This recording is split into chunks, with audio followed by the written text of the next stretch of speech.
Нашия отбор е Slow Dogs и думите са ни свири, овца, любов и телевизор.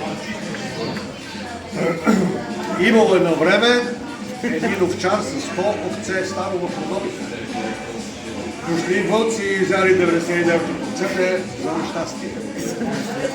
Овчарът, за да ни е скучно на останалата сама жива овца и купил телевизор, да гледа телевизор.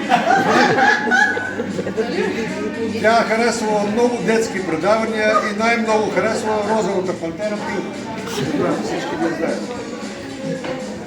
Толкова и се харесвала, че тя се влюбила дълбоко в Пинко и се научила да пее мелодията на Пинко.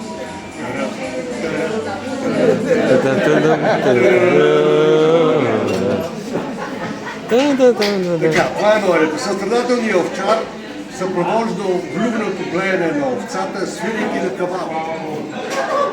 Така из Родопите и до сега се свири и блее музиката на Розата пантера Пинко и Спаирите.